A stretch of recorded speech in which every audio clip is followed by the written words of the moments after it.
Scott Patton looking for a big night. He starts from the pole. Wade Sheeta to his outside. And we are underway at Daytona.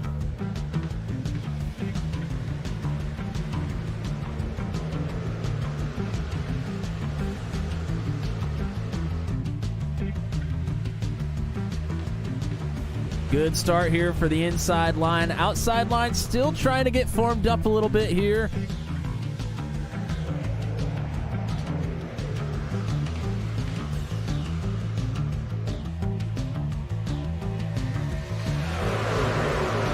Kind of shuffling around in the back, trying to find a preferred line, maybe trying to find a couple people to work with. Also, a couple drivers just pulling out of this thing for right now. A couple drivers have just gone to the back. They're going to sit out, hang out, and watch the action unfold here for a little bit.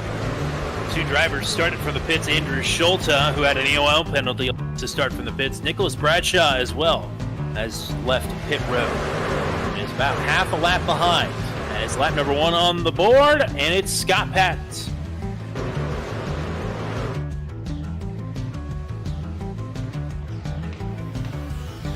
Oh, and now Kirk will go to the front. Will Kirk will finally drop down. Crowder is actually going to get clear as well. What a run by the top two. Now they're going to move back down to the bottom. Rod Minton, for the time being, will be in control of the outside line unless Kirk or Crowder elect to jump back up top. Chadwick and Minton on the top. Oh, clear! They touch! Crowder and Michael! They both go around. Haynes is going to go down through the grass. We're still green. Oh, that's a problem. Haynes into Schulte. Brian Troy, caution is out. See, Crowder moves towards the top. He is just not clear. Pushes Minton up into the wall, and then Minton tries to get off the wall, comes down into the 27, turns him loose, comes across the nose of Justin Michael. And then that inside line's trying to get checked up, so Rob Haynes going to go for a ride here in the bottom as well. You see everybody scattered there on that bottom lane.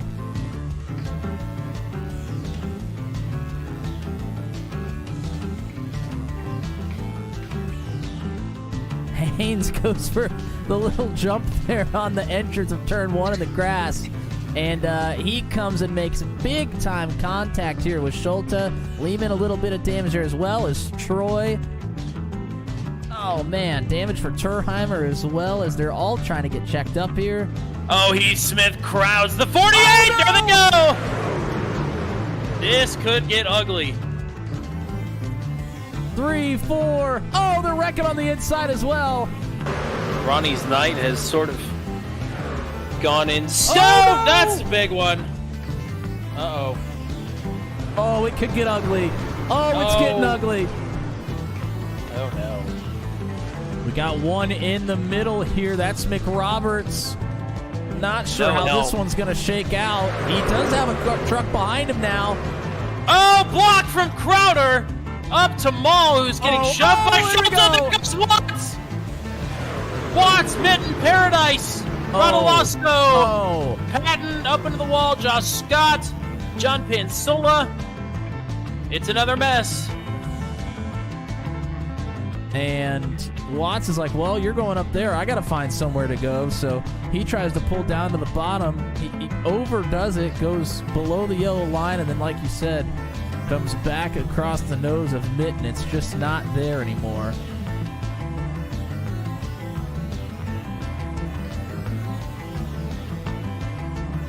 And there's just some drivers that they don't have time to get checked up.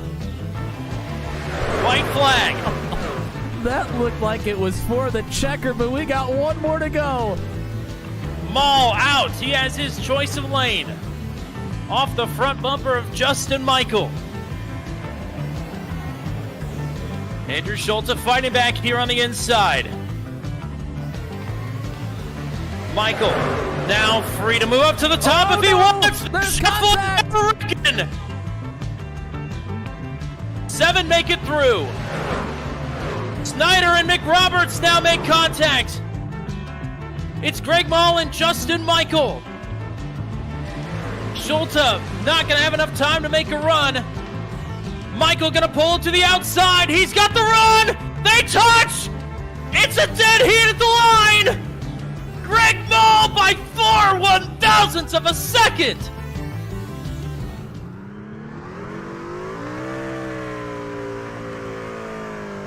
With some contact at the line, Greg Mall in the 7 is going to burn the house down up against the wall here at Daytona. I tell you what, this has been a quick 9 weeks, not just on the track, but on the calendar. The season is flying by. We are nearing the halfway mark of the season. It's round number 9 of 20 here tonight. It's in America's Heartland, somewhere stuck in the middle of a cornfield. It's Iowa Speedway. And after some fantastic dueling all the way down to the wire at the end of it, these drivers are back here for more for round number 9 of the revival season of Maximum Velocity right here on Turn 200. Howdy, folks. It's Tommy Cook. Matt Williamson will be along here momentarily to take in 135 laps here tonight around the 7/8 mile Iowa Speedway. It's the shortest track that we've been to here this season in Max V competition. And after a lot of bumping and banging last week on one of the biggest tracks that we're going to go to, we'll see how these guys fare here tonight when we shrink down the track by a couple of miles here. Taking a look at the points real quick, of course, with his runner-up finish last week, it is no surprise that Justin Michael is still on top of the points here. But the man that eked him out by just a couple of thousandths of a second, Greg Mall, cut into that deficit just a little bit. He now sits 14 points behind Justin Michael and is looking to take the fight to him again here tonight at Iowa. Ronnie Norman, despite the top 10 last week, will drop down one position down to third. Will Kirk with some problems, still in fourth. Andrew Schultz with a great rally last week to finish on the podium. He is actually now tied with Will Kirk in that fourth position.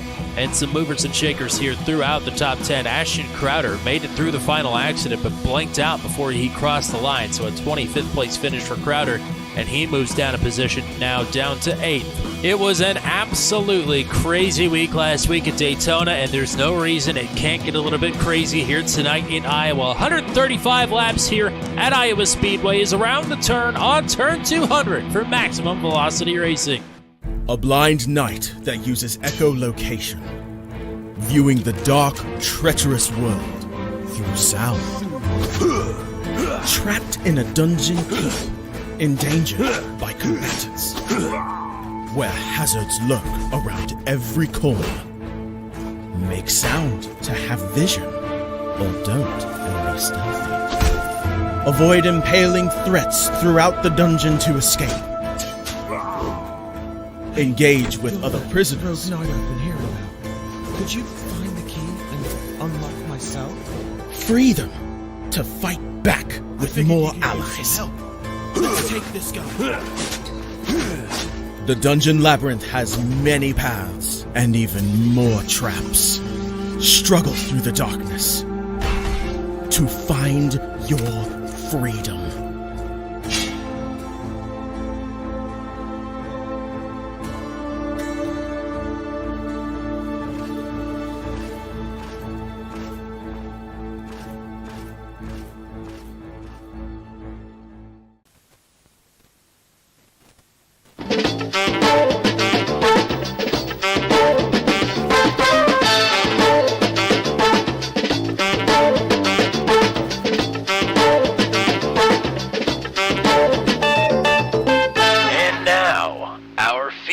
Presentation.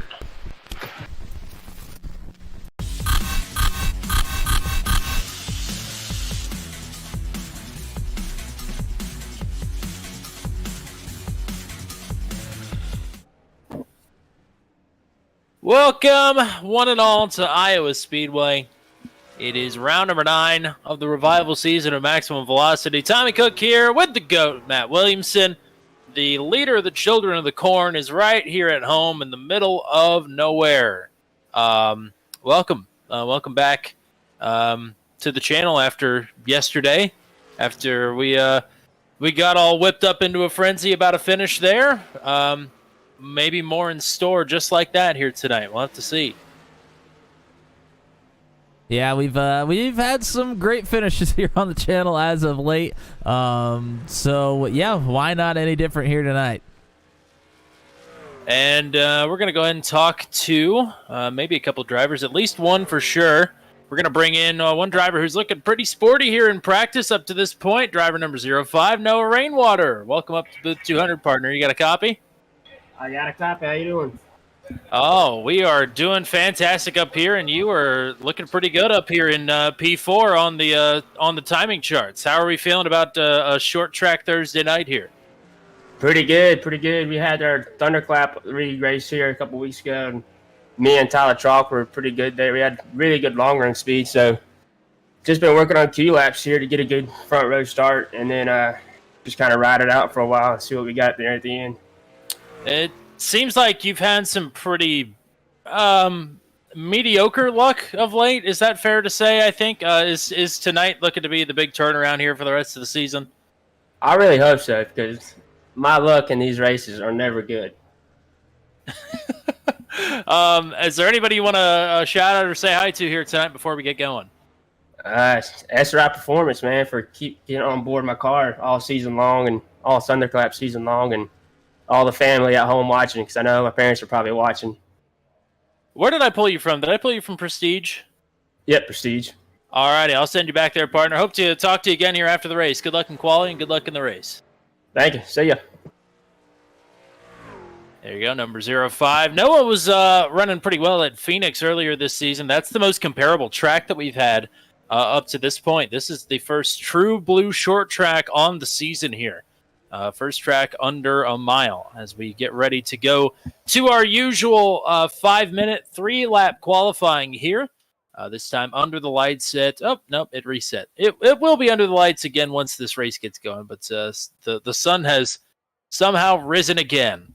And, you know, the only the things you can get away with in the simulator, I suppose. Are you sure? I think they've just figured it out. I think we've figured out how to turn back time. Cher will be happy. Thank you. Thank you. Yep. Thank you for teeing that one up for me. I really appreciate it. I tried. I was hoping you'd get it. Oh, man. All right, we're going to watch a little bit of qualifying here. Short track, 3 laps, so it'll be done pretty quick here. Currently watching Rod and Mitt, and I don't think anybody has actually completed a lap quite yet. So once we start to, we'll look at some other folks come up onto the board here. Top time in practice shouldn't be a shock. Belong to Ashton Crowder, 23.257. 23.389 for Rod Mitten, not too far off of that here.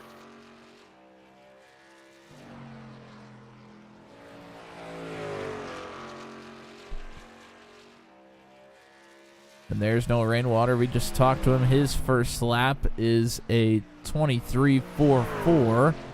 It's pretty good. Second quick for now. Gary Cleaver on the board in the low 24s. Rainwater, second lap, I think, is a little bit slower.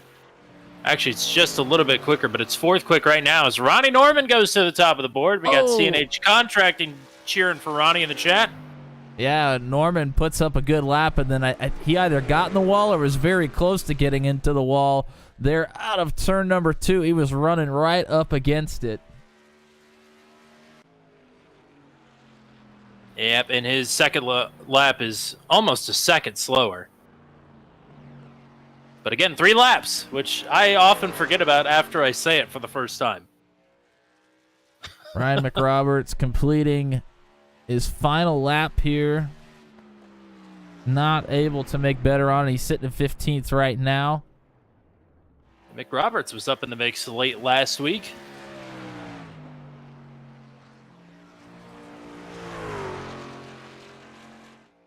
Yeah, so Ronnie Norman right now, 23.337 is the time to beat. Looking at the drivers out on track, I think James Lehman is coming to put up a lap. Andrew Schulte just put up a lap inside the top 10. Yeah, we're on board with Schulte, and he got pretty loose out of turn number 2. I think this one will probably be slower.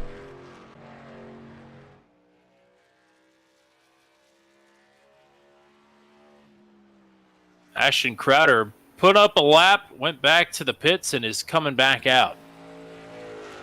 He is slowest right now. Yeah, looks to be not really pushing it too much here on that out lap. Will now try to put in a good lap. Last lap for Ashton Crowder.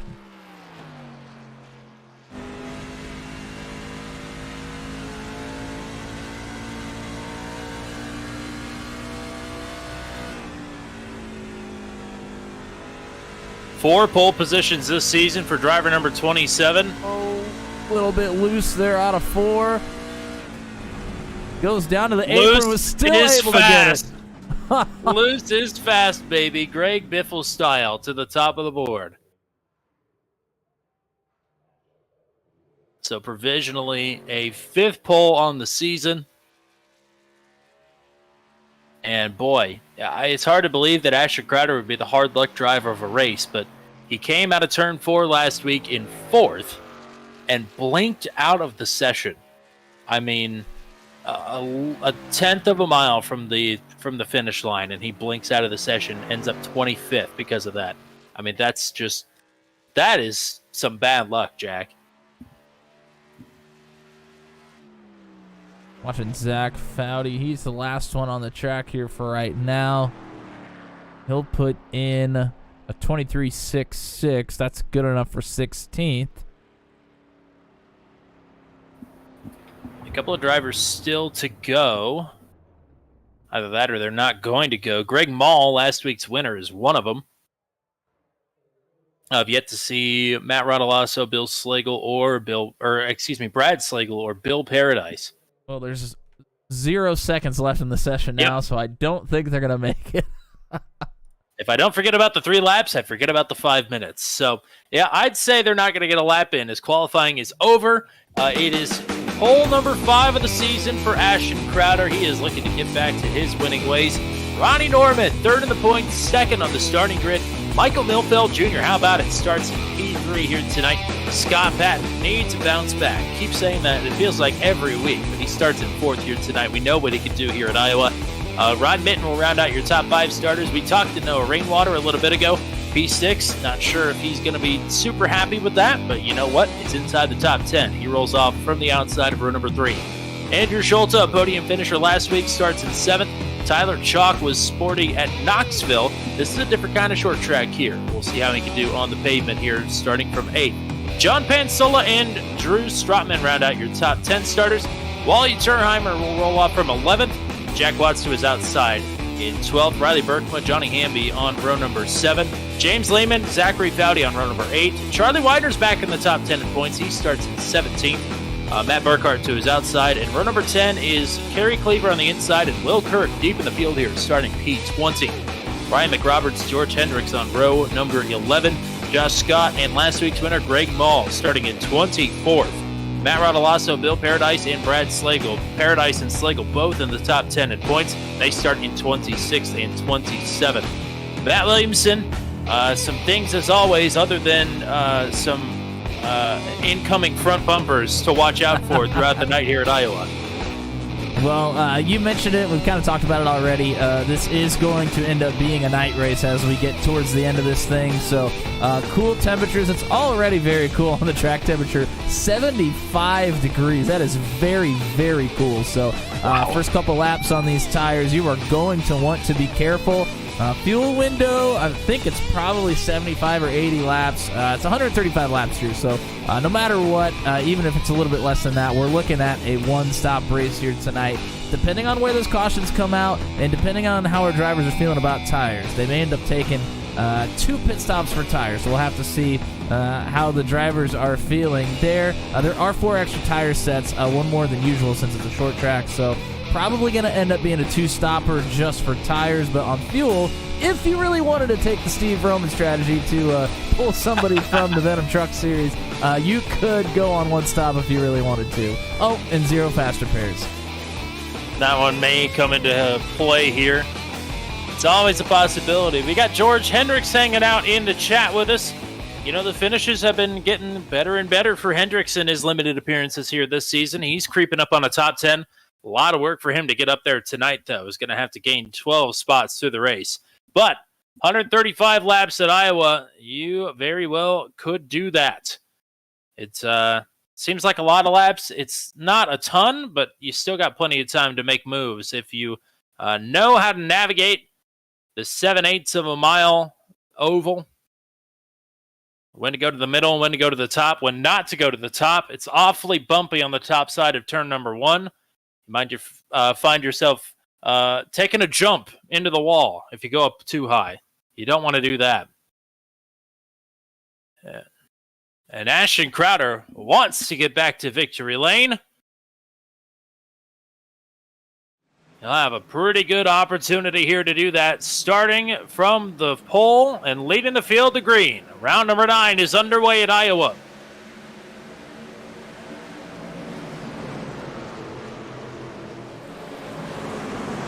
Norman gets in line, battling side by side for third. It's Patton on the outside, Millfield on the inside. Greenwater rolling this top side here as well. Started in 6th. Looking to the outside of Ron Mitten to move into the top 5.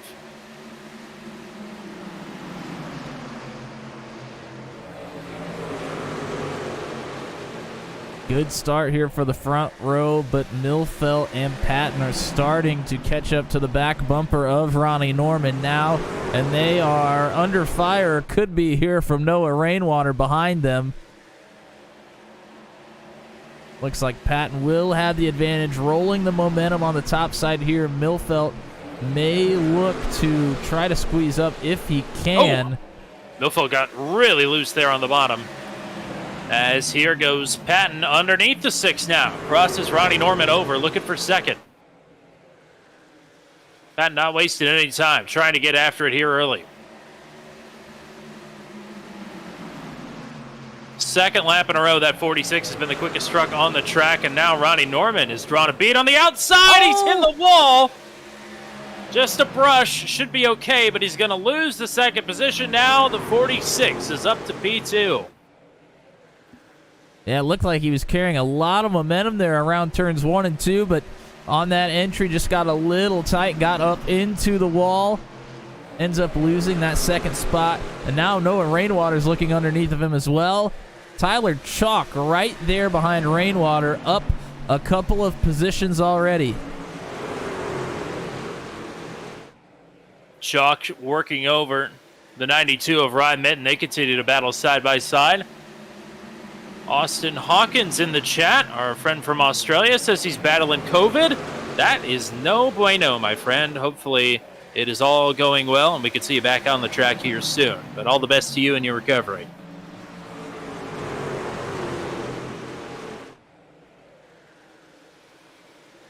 Dang, yeah, that's looks like that's Austin's friend there, and yeah, wow, that's unfortunate. Oh yes, hoping for a speedy recovery.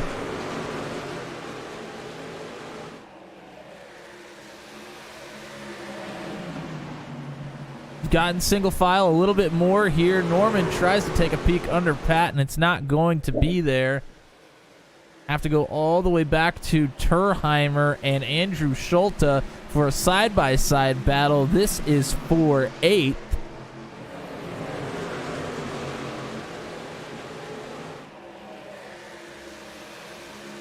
Patton is going underneath of Crowder for the race lead. Boy, he drove it in there 2 truck lengths deeper than the 27 and pulled up right alongside. Patton has made some aggressive moves here early. I think if there's any driver I would trust to do that and not absolutely kill their tires, it would be him.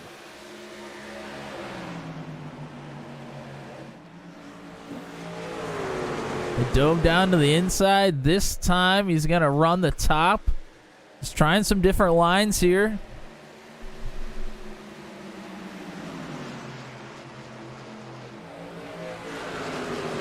Go ahead and go on board. I'd like to see what he's dealing with here. He's going to stay up at the top again, but Crowder will crowd that outside line this time around.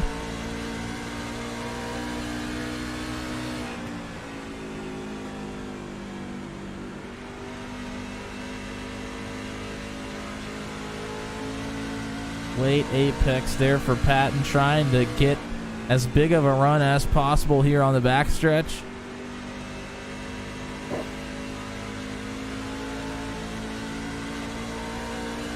Ooh. I think Tyler Chalk just brushed the wall at turn 4. That's opened the door for Michael Milfeld to go underneath. They are door-to-door, wheel-to-wheel into one. Yeah, Milfeld right there on that yellow line.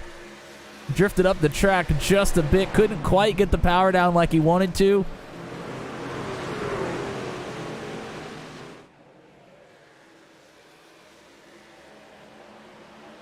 Chalk fights it up. Now Milfeld is under fire from Andrew Schulte. Milfeld just not able to get a very good run on the bottom through 3 and 4. Schulte had a huge run and is able to take that spot. That's for 7th. Behind Schulte, in fact, of several positions behind Schulte, keeping our eyes on Greg Mall, last week's winner. He has already moved up 9 positions, up to 15th. And tonight could be a big night, as you may have noticed. Our friend Justin Michael, the points leader, not in the field here tonight. I do believe the way that this point system works, though, you have 3 drop races over 20 weeks. So you're taking your best 17 races on the season, essentially, if I understand that correctly. So this is the first time Michael has missed a race, so it will affect the point standings for now. But once we get towards the end of the season, it should all even out a little bit, and we'll find out really where we are. But Norman and Maul stand to gain an advantage here tonight. There's Michael hanging out with us in the chat.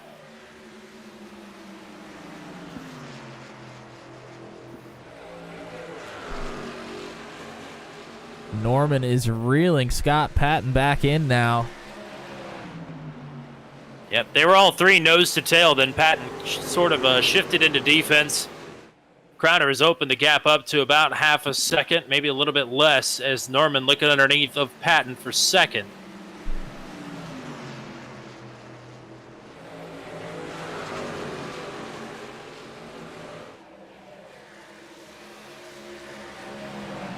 Norman's making good progress, just hasn't quite been able to get side by side with Patton out of one of the corners. He will this time out of turn 4. We'll see if he can make it work here on the bottom in 1 and 2. And Noah Rainwater is pulling up to this duo here as well. So Norman clear up to 2nd. Patton back to 3rd. Rainwater advancing, but Patton is not done battling just yet. Patton maybe looking for a bit of a slider. He doesn't quite have it covered off. Drifts up the racetrack. Rainwater will have a run here. Big run. Norman and Patton both had to roll out of it now to get into the wall and into each other as Rainwater up the track. Patton. Wow. I'm not sure Patton lifted on the top side there. That was impressive. That could have been disaster for both of them. Yeah, I think Rainwater thought he had the spot easy there down into turn 1, but we've seen drivers not able to get a good drive off the bottom of these corners. He's going to clear himself up in front of Patton this time. There's a little push from the 46.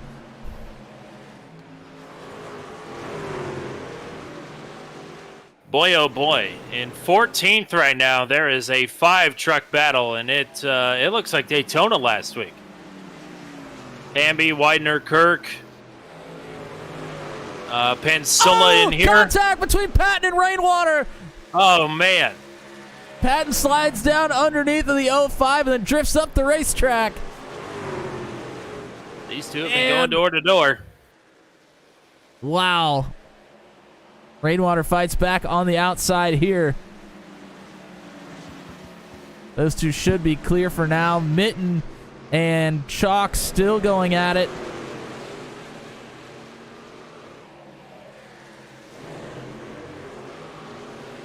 You mentioned this group of drivers all bunched up here. It's actually up to 6 trucks now.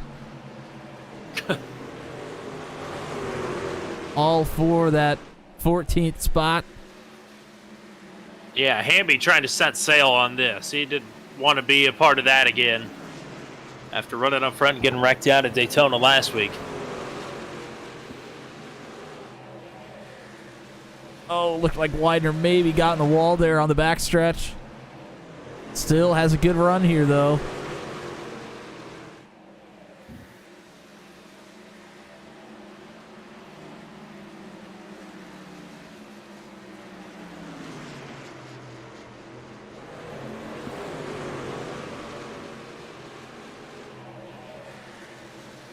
Ashton Crowder, 1 second over Ronnie Norman. It's another 0.8 of a second back to Noah Rainwater in third. Scott Patton fading into the clutches here of Andrew Schulte. Those are your top 5 right now. Michael Milfeld in 6th. Rod Mitten right now under fire from Tyler Chalk. That is the battle for 7th. Drew Strotman is in 9th, and James Lehman is up 5 spots to 10th, trying to work around Jack Watts.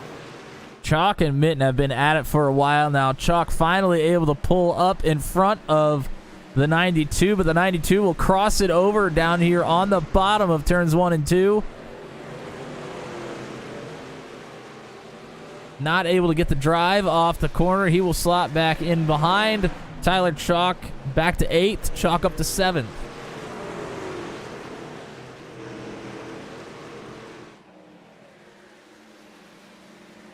James Lehman and Greg Mall looking to work over Jack Watts here. This would be to get into the top 10 for Lehman. Yeah.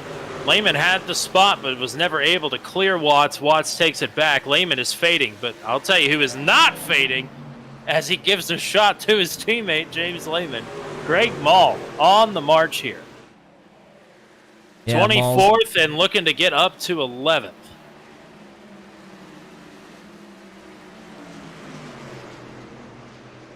And got it. Yep, Lehman fighting back with a big run here, though. I think he'll just fall into line and let Greg go. Greg is on the march right now. I would not want to get in his way. Oh, wow. Mall pretty loose there off of turn number 4. And when you kind of get bunched up like that with a couple drivers, it takes you out of your rhythm a bit. And I think that's what's happened to the 7 here. It's going to take him a lap or 2 to get back going, get back in that rhythm that he was in before. You mentioned it, up 13 spots now. Also, there should come a point where you think, all right, I've gotten the most out of my tires on this run. If I keep pushing this hard, I'm going to be on my back foot before pit stops. So maybe going to take a chill pill for a few laps, let the chips fall as they may, maybe, and then go back on the attack before pit stops. Then again, I mean, he's proven to be Superman the last few weeks, so maybe not.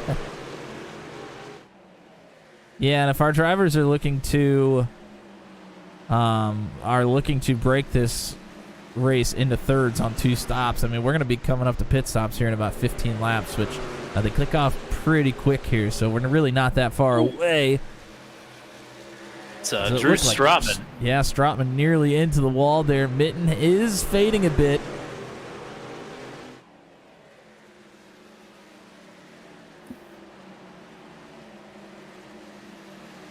Strotman ran pretty well at Phoenix, got himself a top 10 at the end of it. And I keep bringing up Phoenix because it's the shortest track that we've been to pavement-wise up until tonight. We'll go on board with Strotman as he's trying to work around the 92. He's got the very, very tops, and he's going to have to roll out of it. He's in the wall.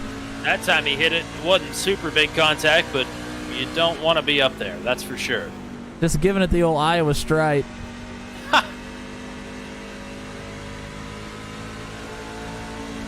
There's a few of those around here already tonight. I don't get why they don't paint the walls like corn cobs here. Man, he's really sending it here on the top side, Strotman is. That works pretty well, I think, in 3 and 4. 1 and 2, well, he might get a big run here, but I think it's a lot harder to get the big run on the top side of 1 and 2.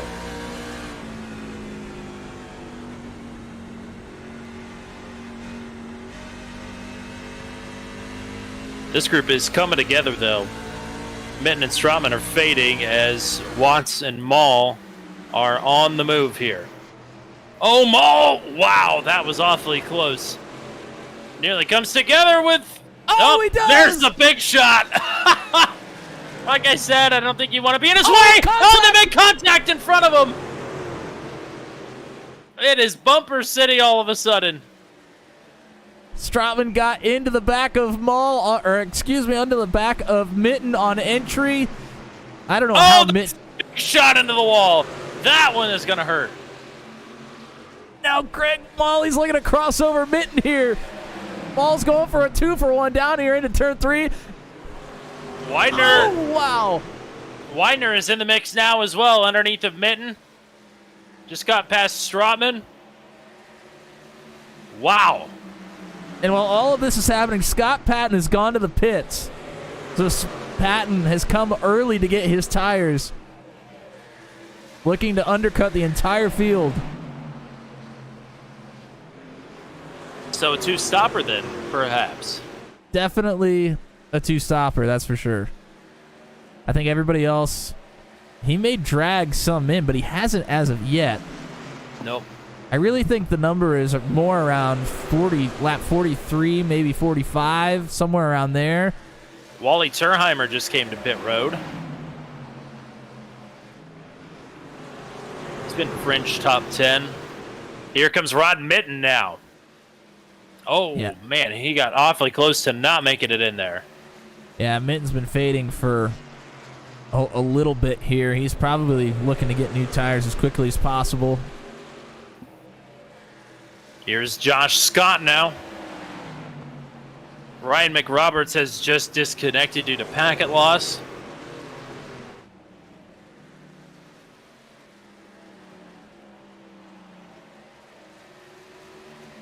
Right now, the lead for Ashton Crowder is 3.5 seconds as Johnny Hamby is going to pit this time from inside the top 15.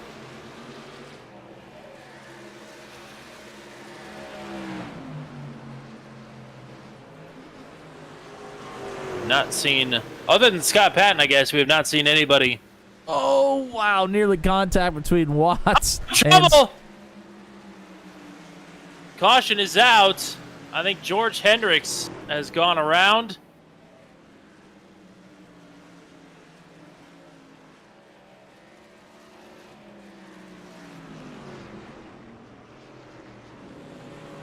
And I am not sure what happened to George Hendricks. I mean, he just went... It looked like a right front tire blew out on him, but that wouldn't be a thing, at least not at this point in the run, just 40 laps in. He went dead stick into the wall and then disconnected. Yeah, he did blink out right before that for a second, so maybe a bit of a internet or just electrical issue in general. I'm wondering if maybe his Yeah, Sim has crashed is what he put in our chat here. Yep, that's what I was thinking. I was wondering if it either crashed or if his monitor just tabbed out on him maybe, because he backed off the throttle and went straight into the wall. It's been a long time since I've seen somebody disconnect in the way that their truck just kept going, like on some sort of like autopilot. It's been a long time since I've seen that.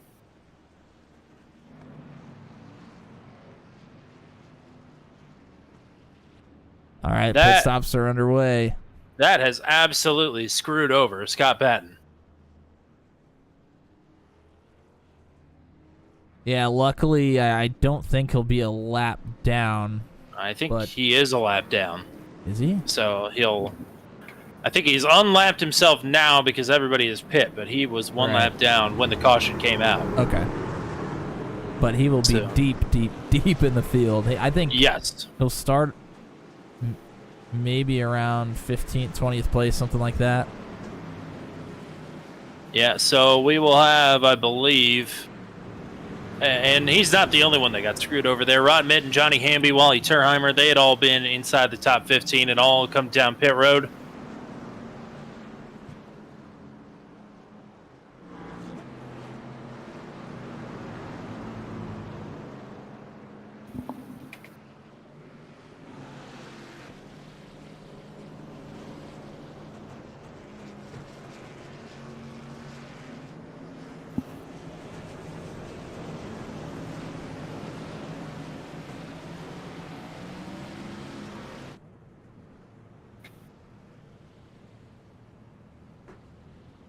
Crowder still leading. Rainwater to second. Yeah, how about Noah Rainwater getting off pit road in second here, beating out the 6 of Ronnie Norman.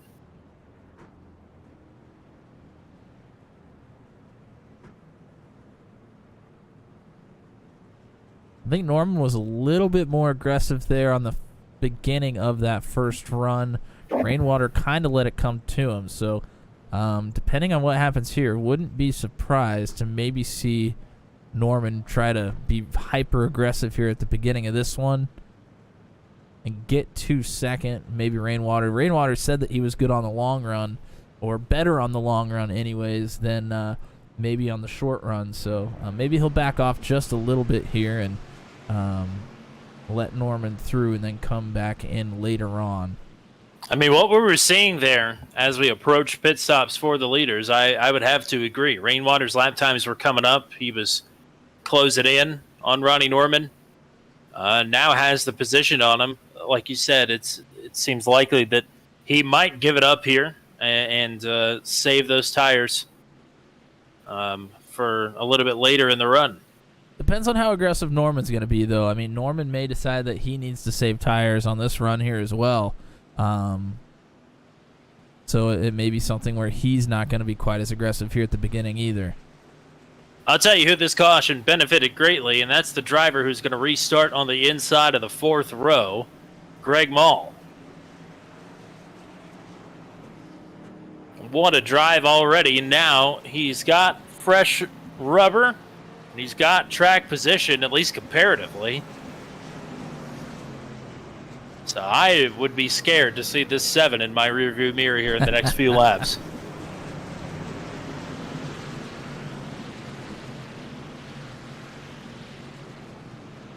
But it's Crowder and Rainwater on row 1. It'll be Norman and Schulte on row 2, Milfelt and Chalk on row 3, Mall and Widener on row 4, and your top 10 is rounded out now by Strotman and Lehman.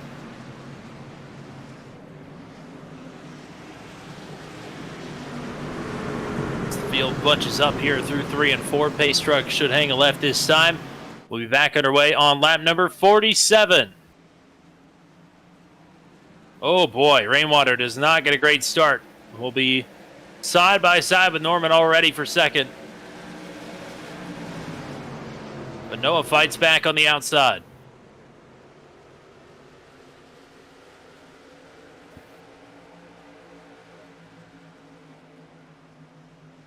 Rainwater trying to hang on to that position a little bit farther there in the back. Oh, wow, Rainwater almost... Oh, there they go. Berkma gets turned. I think we're still green. Yeah, he's still rolling. He keeps it going forward, but it is a huge stack up of where that incident occurred. We have 5 or maybe 7 drivers in pyramid formation outside the top 10 here. I didn't see how it started. We're going to have to go look at it if we don't get a caution here soon. Will Kirk was the first one that I saw get sideways, and it all stacked up around him. Not sure how it happened, though. Rainwater's gotten underneath of Norman now. They flip-flop positions. And Norman going to get the drive off up top, get up to second, and closes in on Ashton Crowder, who has been unchallenged to this point. Oh, Norman loose. Oh, Rainwater brushes the wall. Here is Schulte to capitalize underneath. Yeah, Schulte sends it super deep. He gets all the way to the quarter of Norman. And a few guys who have not gotten to mix it up here inside the top 3 all night. Schulte, Chalk, and Mall. All right here, all chomping at the bit. Get your getting while the getting is good, and Ashton Crowder is right here. Well, this big group right here in the front, fighting for second right now. This has all the elements of these drivers burning up their tires much faster than they would like to.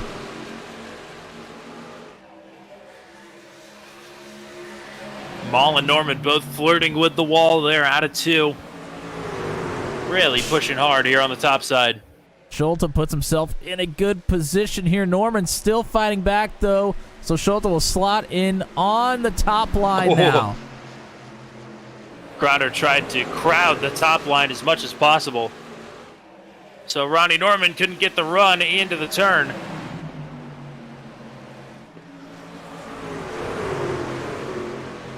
Rainwater drifting up the track a bit here. Maul, nowhere really to go. He's going to get boxed in. Oh, little contact. That's how you don't get boxed in. You open your own door. Rainwater run in the middle, though. Something's gonna have to give here out of 2. Here is Schulte underneath. Is clear on Norman for now. And move the 81 up to P2. Wow. Very, very impressive. We've seen it so difficult to pass there on the bottom side, and he worked it for a long time there, was finally able to make it stick. 3 third-place finishes for Andrew Schulte this season. Would love to finish P2 or, probably P1 as well. I don't think he would mind that one bit. Here comes Greg Maul. He pulls down to the inside of the 05. Looking for the big run. Got blocked by the 6, boxed in by the 05. It's hard to send it in a truck length deeper when you got trucks on both sides of you. Now Tyler Chalk is trying to get back around Greg Maul. Maul lost a lot of momentum on that exchange. He slips back a spot here to 6th. These have probably been the 2 drivers, the 2 most aggressive drivers in terms of physicality, Chalk and Maul, throughout this entire race. But Maul is starting to fade away a little bit, maybe by choice, maybe he is burned up. Either way, the 7 is fading as Chalk is pulling up to Rainwater.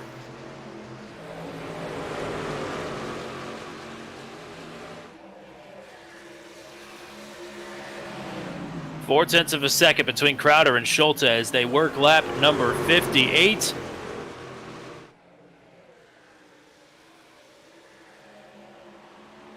Maul's falling back a little bit here. Not sure if that's a purposeful strategy to try to save some tire now after being very aggressive here at the beginning of the run.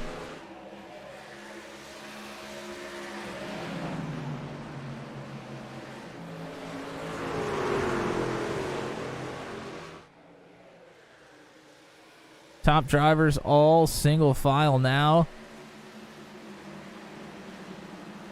Best battle, we go all the way back to Will Kirk and John Pansulo. This is to get into the top 10 for Kirk. And again, Kirk was part of that accident that we had right after the restart that didn't bring out the caution.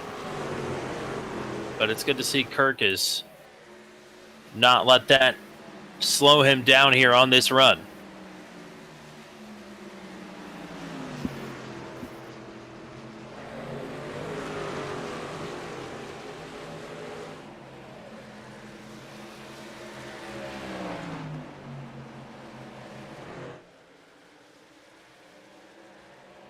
Oh, Chalk and Rainwater still battling. Chalk nearly into the wall, if not in the wall. It was awfully close.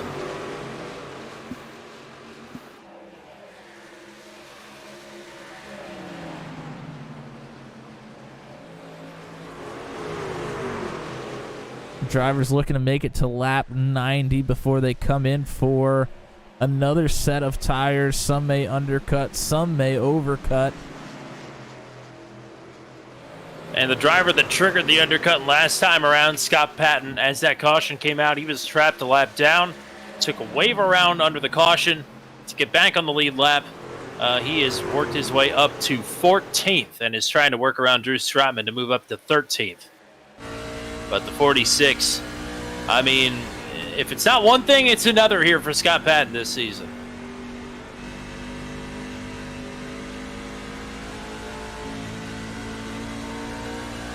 We'll go on board now with Noah Rainwater. This is kind of a middle of the run in-car camera view to see how the trucks are performing right in the middle of a run here around Iowa.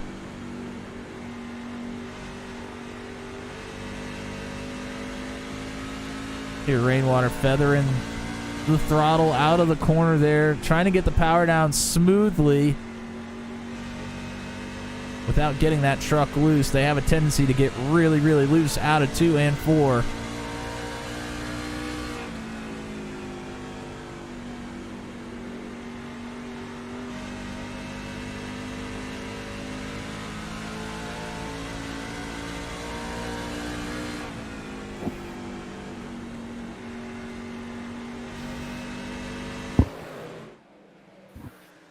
Andrew Schultz, for the time being, is not really letting Ashton Crowder drive away with this one, keeping him right to about half a second. And the gap has crept up a little bit, but it hasn't exploded like it did towards this point in the run last time. So Schultz trying to keep the race leader in check here. And you would have to imagine Andrew is thinking undercut as well here.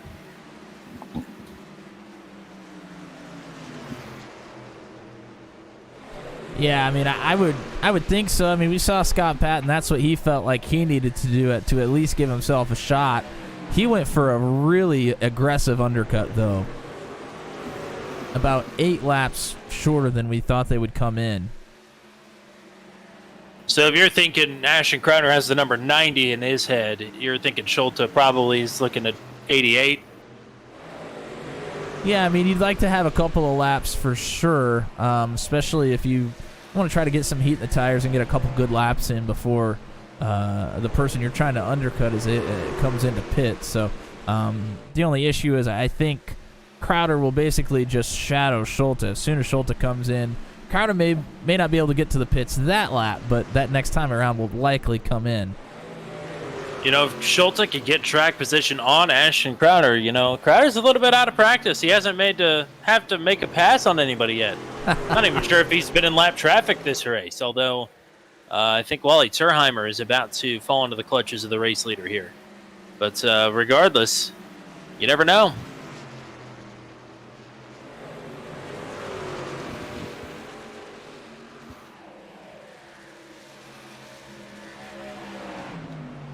And just as I say, the gap hasn't exploded.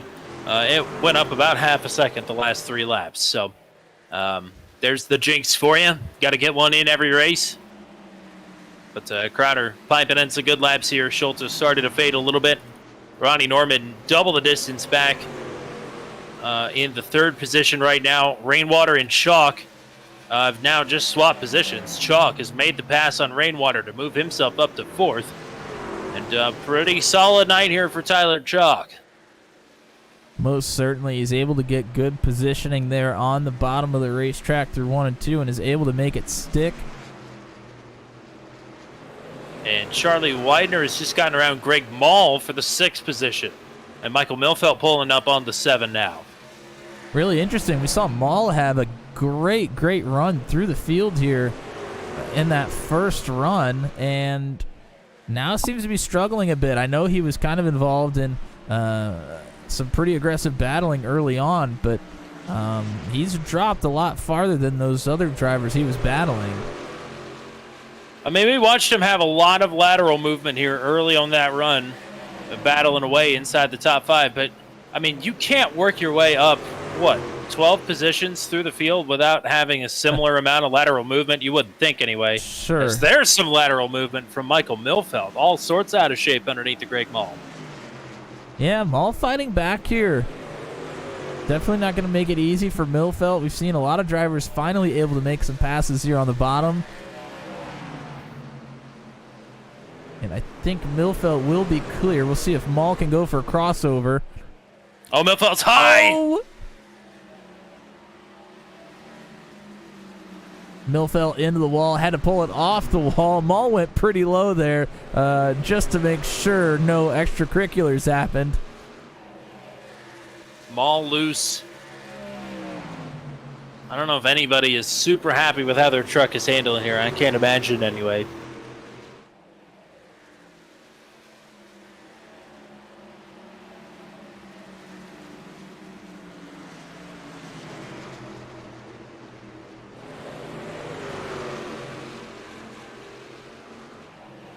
We're at the point that we have run 30 laps on this set of tires. Oh, maul up the track a bit here. Close call there with Turheimer.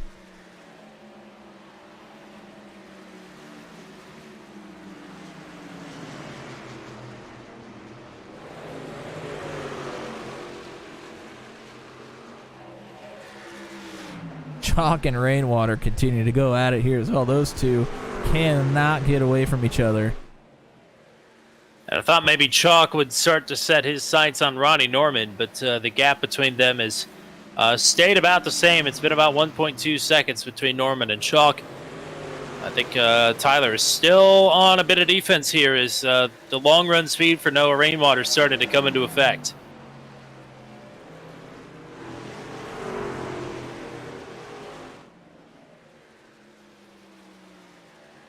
It has been a really interesting stretch of races here of late. Fantastic racing, especially going back to Chicagoland and onwards. We've had an absolute banger after banger here. This has probably been the most normal race that we've had in a while. And I don't mean that in a derogatory way. I mean, this has just been the most, traditional race-like race without any nonsense. We might see some of that later. You never know. Especially if we get another caution to come out, just like we did. I think we're going to fuel number, tire number, I should say. We'll have to see. But I think, long story short, I think we're going to be back on the crazy train next week, because next week is Mid-Ohio. The halfway mark of the season, and we are on road course number 2 of 3 on the season.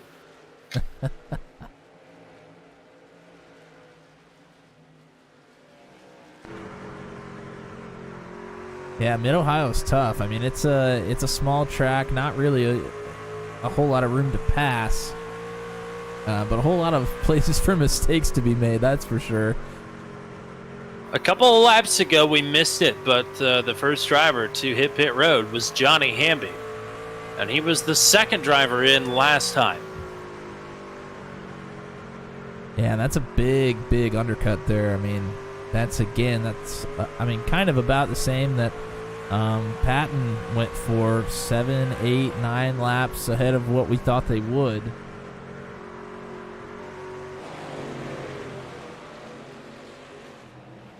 What's crazy is that he's on fresh rubber here and tracking down Ashton Crowder. You know what? I can't read. Never mind. Not that crazy. I was going to say they're running within a tenth of a second of one another, but Ashton Crowder's running 24s and Hamby's running 23s. So, duh. I wonder if I've ever done this before. Yeah, I think you have a couple times. Probably. Just for tire fall off, if anybody's interested in that, for your race leader, Ashton Crowder, his best lap of the race is a 23.7. Last lap was a 24.78, so just over a second of fall off in the lap times here after 35, 36 laps on this set of tires. Actually, more than that, more like 40. 2 trucks up, about to get lapped here. 20th place, Kerry Cleaver, and 19th place, Bill Paradise.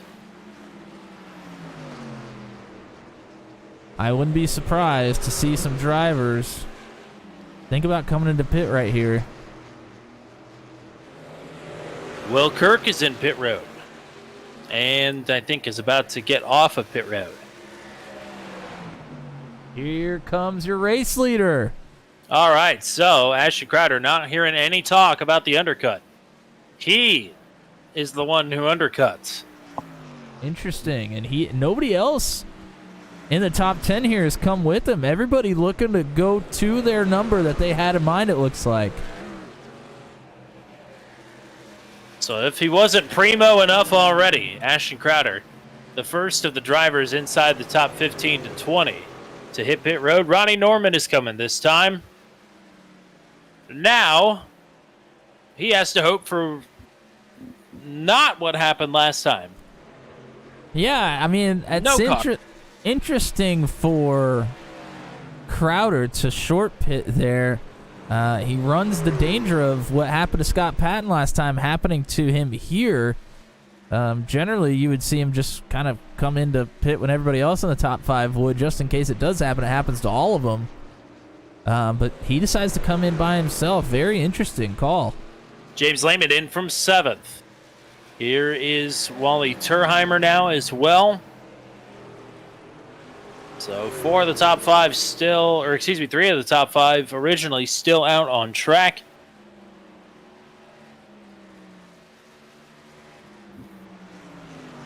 Rod Minton says he is pitting this time.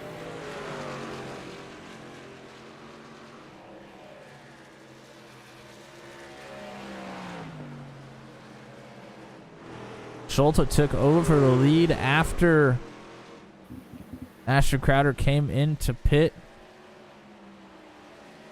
and is still leading. Big gap back to Tyler Chalk, over 4 seconds. And for reference, Ashton Crowder just got around Greg Mall, who is running in 6th. So he is about 7 seconds behind the race leader on the track. He does not want to see the caution until he can at least unlap himself. Ideally, he just doesn't want to see the caution at all. Tell the flagman to take the rest of the night off and put that away. Well, he's going to have to get around Milfelt and Widener, who are battling right now, and he's just going to go underneath them and say, see you later. Neom.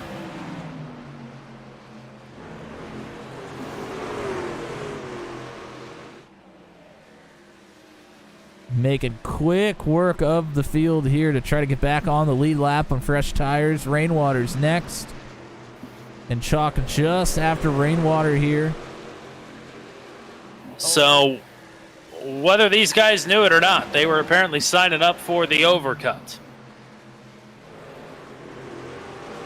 I think a lot lower success rate as well. Wally Turheimer is all sorts of out of shape underneath Tyler Chalk. Yeah, that thing moving and shaking. I'm really interested to know if this was the plan the entire time, or if the undercut from Crowder made them change their mind a little bit. Chalk and Rainwater in this time. And Milfelt and Widener. Oh! Milfelt locks up and spins! Schulte will be pitting this time. Man, that sucks. Did a good job of getting it turned around. Isn't going to lose too terribly much time, but certainly a big mistake there. The better news is no black flag for an improper pit entry. He was across the line and he wasn't speeding. Here comes Greg Mall. Andrew Schulte is in the pit here as well.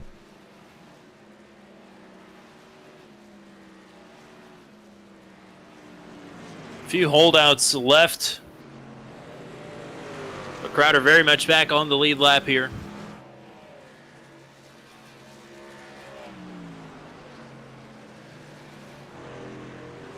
Yeah, one of our holdouts is Scott Patton, who had to stay out to get a lap back. Oh, he's barely going to make it on a pit road. That was close.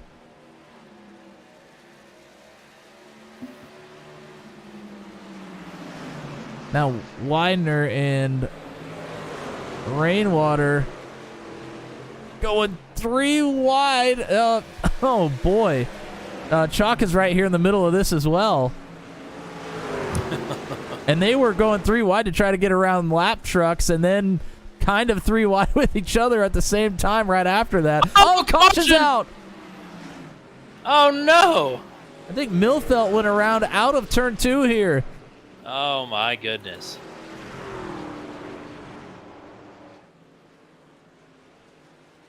Going back to see what happened here. And I don't see anybody in his vicinity. I think it was just a solo spin. And that puts us under the caution for the second time. Luckily, it happened when it did and not, 2 laps earlier. Otherwise, it would have been game over for Ashton Crowder. Well, we saw Milfelt come in to get tires, and cool track temperature, cool tires here. Milfelt working the bottom through 2. And that right rear is just going to step out on him, and he's never able to get it back.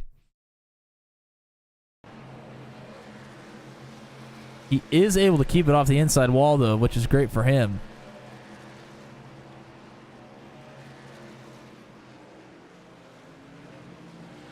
Wow.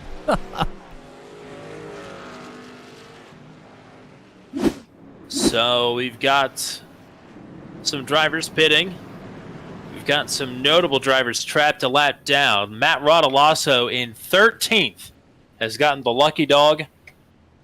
Drivers that are a lap down still: Rod Mitten, Greg Mall, Will Kirk, Scott Patton again, Drew Stratman, and John Pansilla, who the last lap before the caution set the purple lap of the race.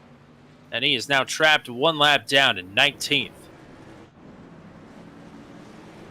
Wow, yeah, this it's just got interesting. It just To keeps say the getting least. interesting. Two drivers had yet to pit, I do believe. Actually make it four. Burkhart, Zachary Foudy, Brad Slagle, and Bill Paradise. So they are the big-time winners out of this exchange.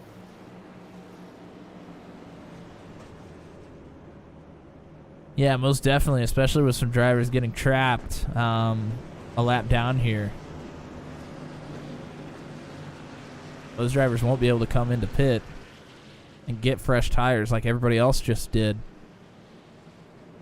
I mean, I can't speak to Brad Slagle. I haven't really kept tabs on where he's been all night. But, I mean, Bill Paradise was a lap down on pace to Ashton Crowder.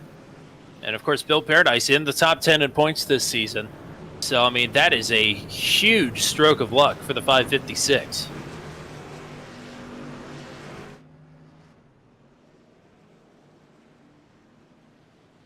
Looks like Rod Mitten and Greg Mall and maybe a few others. I think Kirk and Patton, Milfelt and Cleaver are ahead of the race leader, Andrew Schulte, so they should all get a wave around here. But they are still on a little bit older rubber comparatively, as the other 13 drivers ahead of them have come back down. Or most of them anyway, have come back down to get fresh tires. Yeah, I think the only two that didn't was Schulte and Widener, but Schulte and Widener had just come into pit like 4 laps before that. So they wanted to take the track position in front of Crowder rather than take the tires with just a few laps on them. And I mentioned Crowder maybe a little bit out of practice, passing people on the track. He got plenty of that when he was on fresher tires, weaving his way in and out of traffic. So I think he's back up to speed, if you can believe that.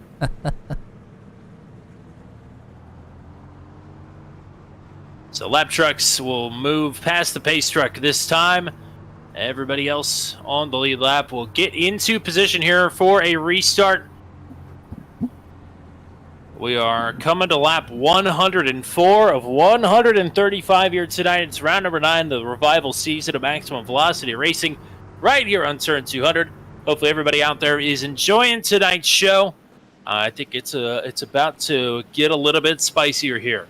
I think we're going to go from regular corn on the cob to Cajun corn real quick.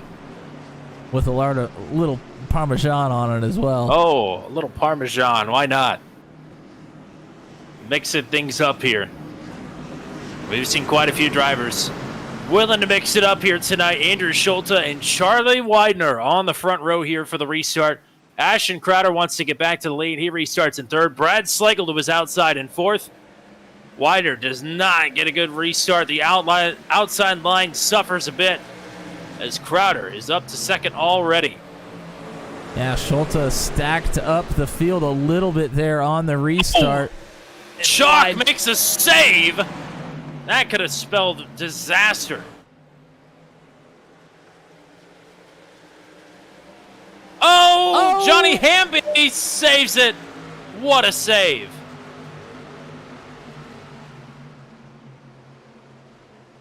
Here comes Ronnie Norman early again, looking to get into a podium position. The Bill Paradise then loose. I think James Lehman just got up into the wall. These guys are struggling on cold tires.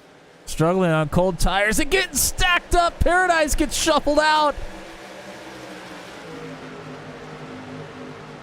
Purple lap of the race for Andrew Schulte in P1. 81 is trying to put on the Jets. They are there's contact. Rainwater gets turned. Rainwater saves it. Unbelievable. I mean, the Hornets' nest he's dropped in the middle of, though, they were just 4 wide out of turn number 4. I thought for sure Rainwater was going straight to the inside wall. Ronnie Norman up the track, opens the door for Charlie Widener. That's for 3rd. Well, Norman got around Widener. Now Widener fighting back. I think Norman clipped the apron in 1 and 2 and walked it up the track. Widener pretty much had the door open for him. Now Brad Slagle going to drive it in deep underneath the 95, trying to move himself up to 4th. They make contact. Charlie up the track. Doesn't hit the wall, though. Man. Keeping an eye on the leaders. Crowder a half a tenth faster than Schulte the last 2 laps.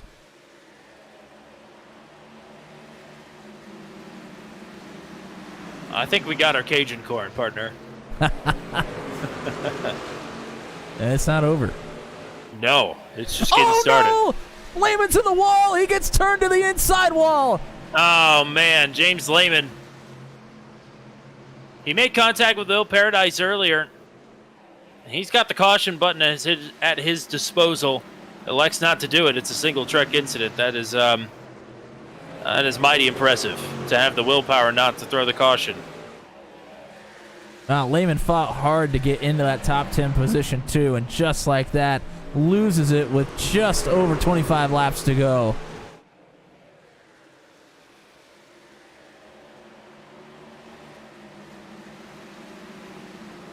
Brad Slagle right now in 5th, trying to work over Charlie Widener, is also being worked over here by the 16 of Tyler Chalk.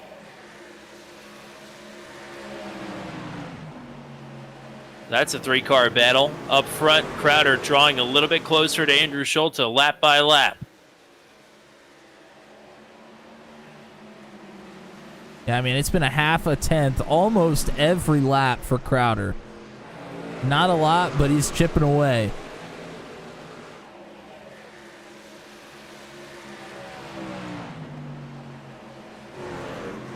We hit the apron that time and is a little bit wide. And he's chipping away, but the laps are clicking away. 113 on the board.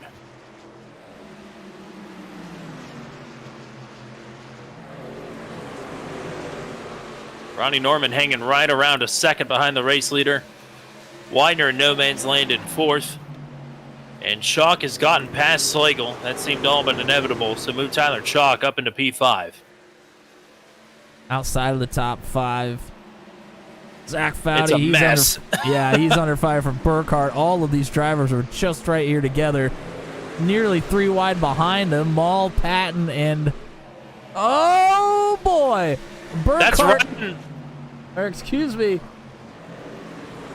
Ryan McRoberts, he's 6 laps down. I think he just wanted to get the hell out of there. Oh, Rodolasso just pounded the wall out of 4. And now Ashton Crowder is all over Andrew Schulte for the race lead. Here's Crowder to the inside, down the back stretch, into 3.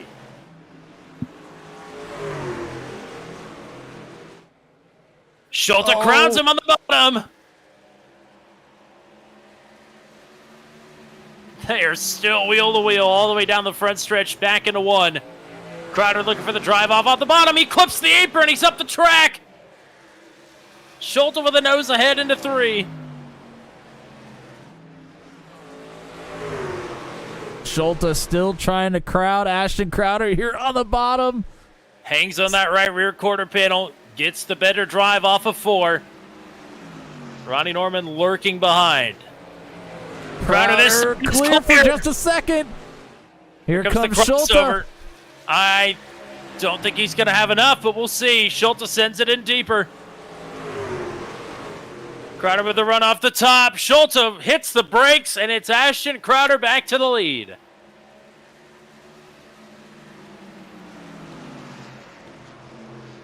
Yeah, Schultz knew that he was drifting up the track and just couldn't put the power down. What a battle there, though. Behind them, this is the 556 of Bill Paradise. After he got crossed up with James Lehman, he actually blinked out of the session. So that stroke of good fortune, unfortunately for Bill Paradise, led to him being 7 laps down all of a sudden. Well, back here inside the top 10, it is an absolute circus. Yes, this is a mess. A lot of these folks are people at one point who were on their way up through the field. They had run stall out, and now they're just, I think, angry at everything and taking it out on each other. Hamby, Rodolasso, Mall, Rainwater, Burkhart, Patton, they're all right here. Michael Milfelt as well.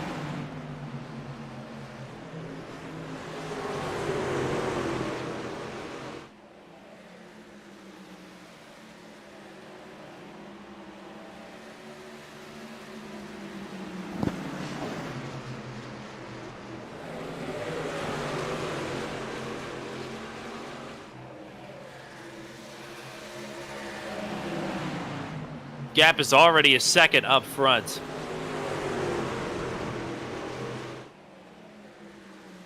As Crowder doing exactly what he started this race doing, pulling away.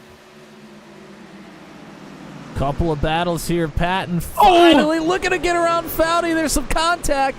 Meanwhile, Hamby's underneath Burkhart there as well. Foudy throttled up in the middle of 1 and 2 there, trying to crowd the 46, and I think he bit off a little more than he could chew on that one, but he takes the spot nonetheless. Good run here tonight for the 0-2.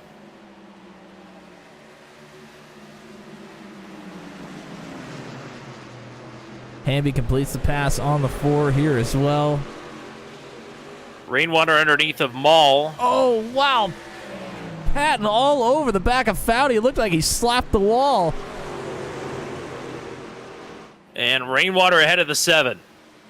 So move the 05 up to 11th now, trying to track down Matt Burkhart to move back into the top 10 after an incredible save. Patton and Foudy are not done. A bumper from the 56 up to the 02. Oh, wow. There it is. There's the bump and run. I'm thinking Patton didn't very much like the door that he got from the 02. But he might get another one here for his troubles. Foudy sends it pretty deep. Yep, there's some contact for sure. Good job by the 0-2 to hang on to it. And he's not done yet. Right back to the inside of Scott Patton. This Patton battle, will have the run off the top. Oh, my. Hamby is going to get to the outside of Foudy here as well. Oh, Rainwater pushing Burkhart here into the corner also. Oh, big bump. Oh, man. It's a bad feeling being stuck in a lane you don't want to be in and watching the freight train go by. As Foudy on the move backwards. That's going to be bad. Very wide trouble. Burkhart down into Foudy. He's going to get turned back up the track. Oh, man. Drew Strotman piles into the 4, and just like that, the good run for the 4 is over.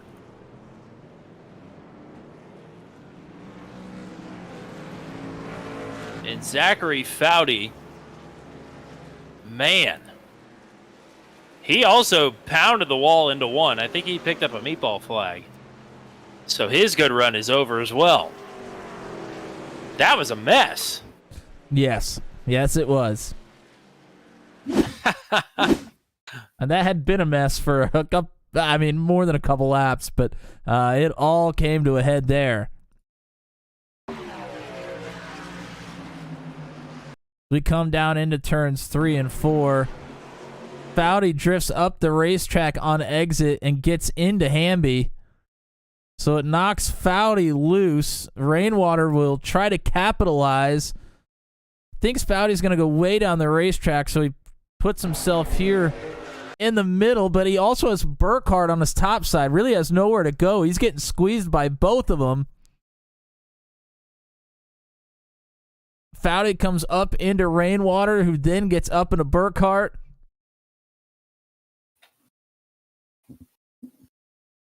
Burkhart then goes down into the O2 of Foudy, and he spins sideways. And this is where you see Strotman's going to pile into him. He's trying to get it checked up. You can see him sliding sideways there, but just could not get it done. And you mentioned Foudy piled into the wall as well. Wow. This is going to create some chaos here. Well, the good news for Ashton Crowder, he has won the race off of pit road. The bad news is he's going to restart in 5th, I do believe. As 4 drivers have stayed out, at least for now. Actually, John Pansilla was one of those drivers. He has just pulled it into the pits. So it's Charlie Widener, Johnny Hamby, and James Lehman, who, remember, just crashed at pretty much full speed into the inside wall. I don't think ever came in to get repairs or anything. So those are your top 3. Yeah, we're going to go green with at least 4 to go, maybe 3. So, I mean, that's not a small amount of time to be out there on, 40-lap older tires than everybody else. Or at least 30 for sure. It is going to be tough for those 3 to stay up front. But, it is a short track. I mean, if that caution proved anything, it's that contact at this point in the race is inbounds. It's not even a question. I think it's expected at this point.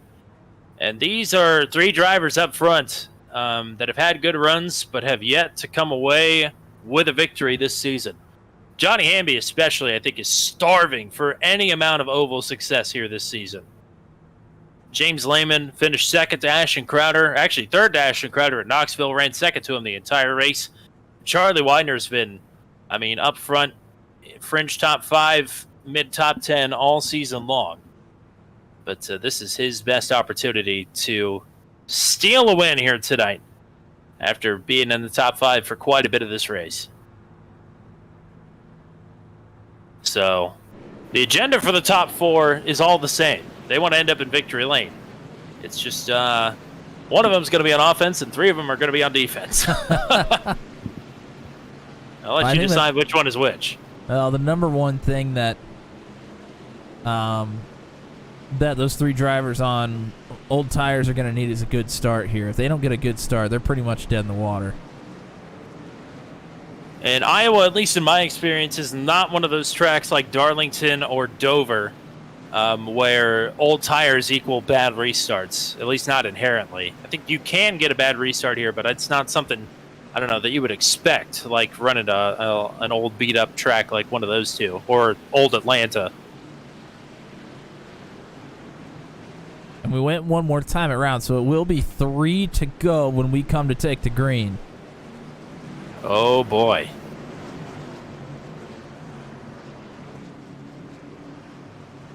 Three-lap shootout. Widener and Hamby, Lehman and Crowder, who is laying back.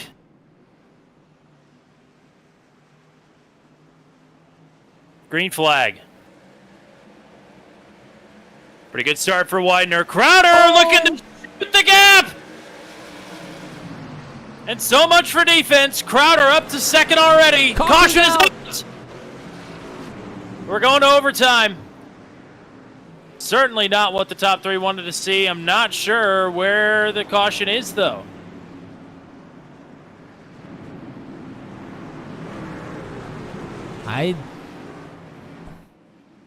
It was an auto-triggered caution. Greg Mall has said something over the radio. Oh, Rod Mitten drifted up the track into Greg Mall. And then Mitten goes for a spin. Oh, he hit the wall actually really hard. But I think it's solo truck incident.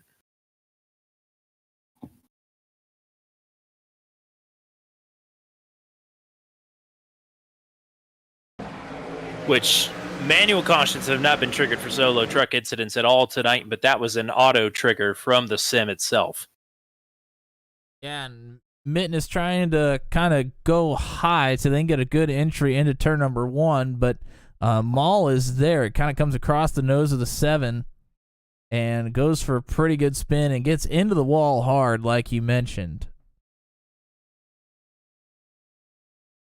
We're still quite a few trucks behind him. So that's what brings the caution out.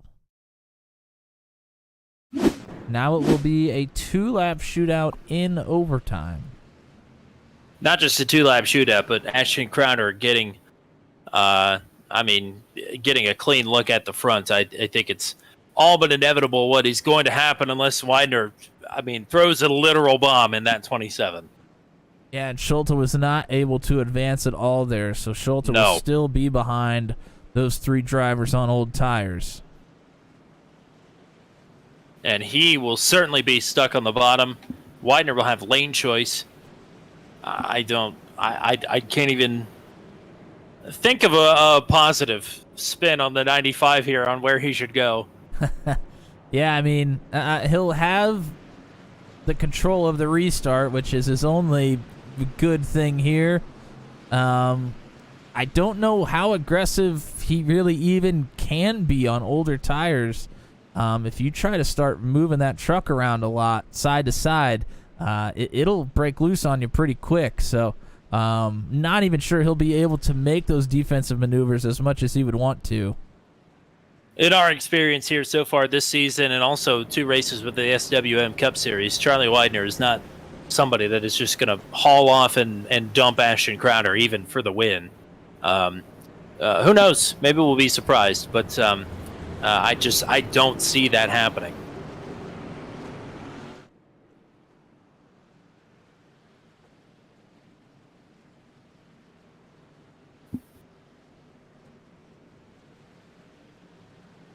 And you know what? It's a win-win for us if he does.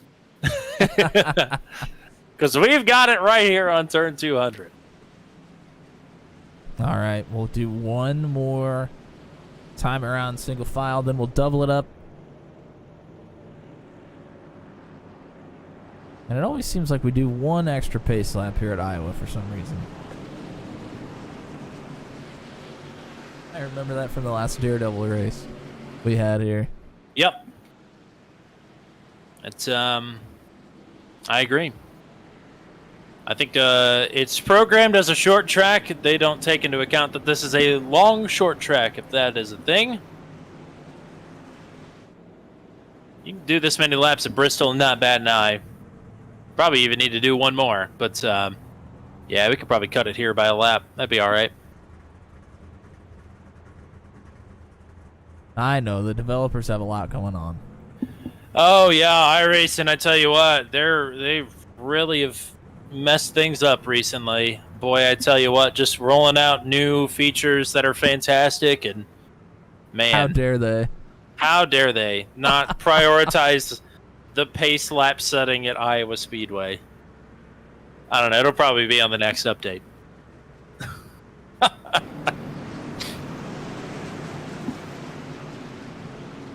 But before you do that, go ahead and bring the Springfield Mile to the sim. How about that? Thank you. Yes. 2 things I want: Springfield Mile and Bahrain. Pretty please. And then you can do whatever you want. We can do 50 caution laps here if we get the Springfield Mile. Here we go. Widener's got to pull a rabbit out of his hat here to take the win. Crowder with fresh tires on the outside of the front row. And a buffer between the rest of the fresh tire drivers and Ashton Crowder. It's all looking up 27, but he's got to execute on what could be the final restart.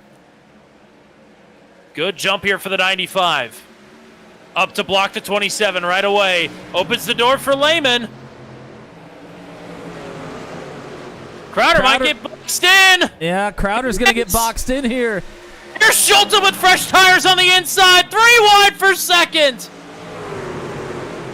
It's been a magic opening lap for the 95. He's got one trip around to try and bring it home.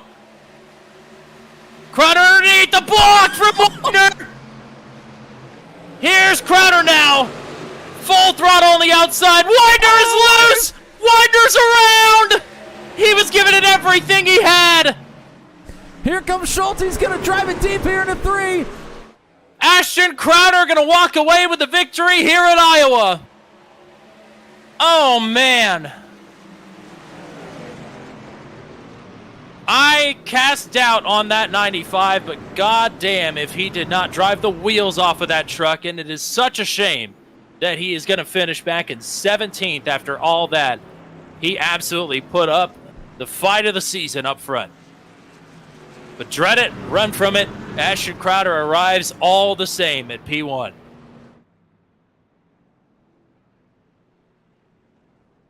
Unbelievable race there at the end. That was absolutely bonkers. I think we're getting ready for the drill spill. 4th win of the season for the 27. Now he's actually taking laps on the Legends Oval. We're gonna why not? We're gonna do the 16th mile short track here real quick. I don't think that was quite a 7-second lap or a sub 7-second lap. I think it's drill spill time. Oh, it's some drift action. We're mixing it up here. Big celebration nonetheless. Had to work hard for that one on the restart. He really did. All of a sudden, there we go. There's the drill spill. I mean, all of a sudden, Lehman came in out of nowhere and boxed in that 27, and it really looked hopeless there for a blink of a second. Yeah, we'll have to take a look at a replay of that before the night is over. Want to go ahead and get to the rundown here? Absolutely. We'll go ahead and give you the full finishing rundown here. Ashton Crowder, Andrew Schulte, it's his best finish of the season, and Tyler Chalk at the end of that one slips in for a podium. We'll talk to all 3 of these gentlemen momentarily. It is finally Scott Patton P5 or top 5 time. He finishes in 4th. Ronnie Norman sneaks in for a top 5 at the end of this one. James Lehman in 6th.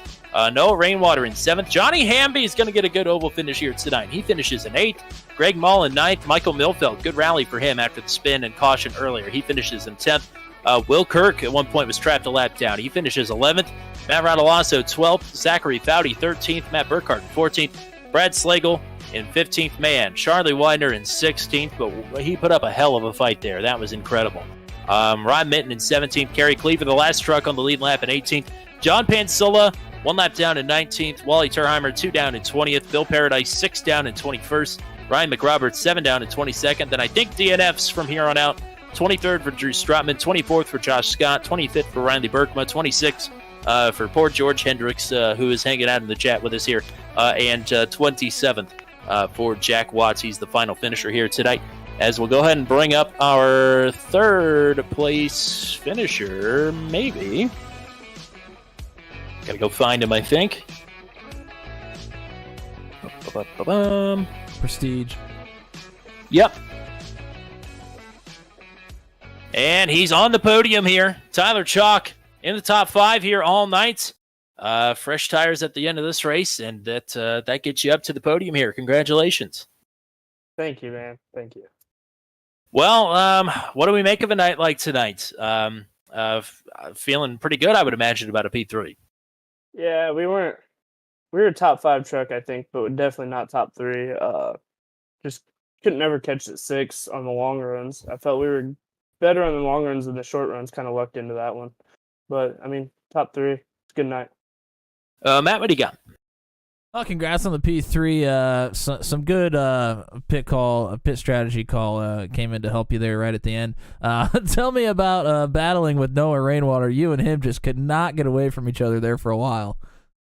Yeah, man. Thankfully, he's one of my good buddies, both in sim and real life. So he let me by, and then because I was a lot faster than him, and then he gets behind me, he's a lot faster than me, and he just kind of stayed behind, which is very respectful. A lot of people won't do that, which I appreciate, but it's a lot of fun racing with him, and it was a good night.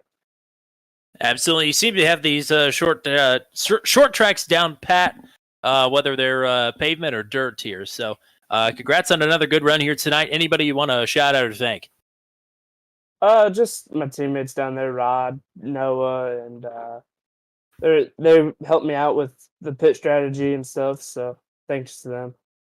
All right, congrats on a good run here tonight, partner. Way to go. Thank you. All righty, second place for the first time this season. Andrew Schulte, though, back on the podium regardless. Fantastic run to close that one out. Congrats on the P2. Appreciate it. Yeah, I mean, I don't think we had anything for Crowder. The closest the closest chance we had for anything was just, at the end there. We had the lead a little bit before that, and it was great to get out there and lead some laps, but we might have had a chance if we had a couple more laps or had the chance to at least get in front of him. We seem to have a little bit of a better short run pace, kind of at the beginning. I guess I don't really know what he had stored away in a back pocket for a short sprint there. But one of the runs before that, we had put a little bit on him, and he seemed to stay about even. But I mean, it's Ashton. He's quick. He's real tough to beat, and it's sucks finishing second to him. Matt, what do you got? Well, congrats on the P2. I mean, you had great speed all night long here. Talk to me about pit strategy there towards the end. That when we had the green flag runs, seemed like Crowder kind of undercut a lot more than we thought that he would, being the leader. After he came in, did you plan to stay out that long in the first place, or were you just then looking for him to kind of unlap himself and try to get lucky, maybe get him trapped a lap down? Yeah, I mean, that's one thing that's always lurking in the back of your head is if a caution comes out, where are you gonna wind up? And I figured with clear track, I know he was a bit ahead of us at the point, but not trying to chase anyone down, but just trying to put together a couple solid laps. Our lap times weren't really dropping off much there. So I figured I'd just push it for a little bit more, see what I could get out of the rest of those tires. And yeah, if a caution did come out, it would have been ideal for him to get trapped a lap down. But I mean, he had probably somewhere around like 10 laps on his tires, I think, when the caution did come out, and we had just come off, and thankfully we were still on the lead lap at that point, so we just stayed out and inherited the lead from there. But yeah, I don't really know. It's always tough. You want to kind of stay near pit strategy with it, because obviously he's going to have fresh tires and be able to put seconds on you. But yeah, there's also that risk of if a caution comes out and you pit too early. I know it happened with Scott twice tonight, I think. He got caught a lap. Yeah, it's just, he has had the worst luck this season so far. So definitely didn't want that to happen to us, and unfortunately it happened to Scott. But yeah. Yeah, I think Scott Patton, for whatever reason, has decided to absorb all the bad luck through the entire field this season. But he rallied for a P4 here tonight, and you come away with a P2. The podiums just keep on coming here for driver number 81. Anybody you want to thank or shout out here tonight? Well, we got to thank Scott for soaking up all the bad luck for Bandit Motorsports. Certainly helps the rest of us a little bit. Also want to shout him out for the paint job on the truck tonight. Switched over to the Chevy to run our childhood cancer awareness truck for the month of September. So want to shout him out for that. Shout out to all the families who are dealing with that. I know that that's not ever an ideal thing to be going through, and just wish all those families out there luck, and hopefully the skies turn brighter for them. And shout out to you guys. Hopefully everyone out there enjoyed the broadcast. I know you guys put on a good show. It's always fun to go back and watch and listen to what you guys have to say. Well, thank you, partner. We appreciate it, and we appreciate you clicking off the good runs here. Keep up the good work, and we'll talk to you again here soon. Thank you, sir. And now it's time for the man of the hour, Ashton Crowder, back in victory lane. It always feels like it's a really long time between victories now all of a sudden, but you are absolutely working for it here. It's glad to see you back in victory lane here tonight after getting tossed out of the session with half a straightaway to go at the end of Daytona last week. But congrats on the win here tonight. Yeah, thank you. Yeah, last week was really disappointing. I mean, we were in turn 4, and I was like, "Oh, 6. That's pretty good. I usually get wrecked in these, so that's fine." And we were just having too good of a run at Daytona, and it it kicked us out. Which it wasn't internet related either. Which I still don't know what was going on. Like my game just crashed. So that's happened before at Daytona. Well, we It had actually one here happened in tonight too. Really? That's scary. Well, the last time that happened to me, it happened at Daytona in a pro race, and everybody thought I was lag switching because I stayed in the server. Oh, Yeah. So, I have some proof now that that is a problem that I have at Daytona. So, shout out to that. But yeah, we executed a really solid race tonight. Me and Robert Anderson, we're good buddies outside of like the sim racing stuff, and it was nice to have him in here. He's kind of new to sim racing. He's only been on here for like 2 years or so, and I can tell he really like appreciates like being around. Um, well, I don't know how to make it sound non-egotistical, but like somebody like me that really like puts in a lot of preparation, at least thought preparation into what I do, and I always try to execute things properly and do well. And I mean, he did a terrific job tonight. It sucks. We almost gave one away, but thankfully we still came out with the win. well, that was going to be one of my two questions. First of all, having an ego and having confidence are two completely different things. I think you have every right to be confident, but that's just me. So I'd say you were obviously the dominant driver of the night. Coming into that second round of pit stops, though, you come in a lot earlier than everybody else, and then you dodged a huge bullet, unlapping yourself, I think 2 laps before that caution came out.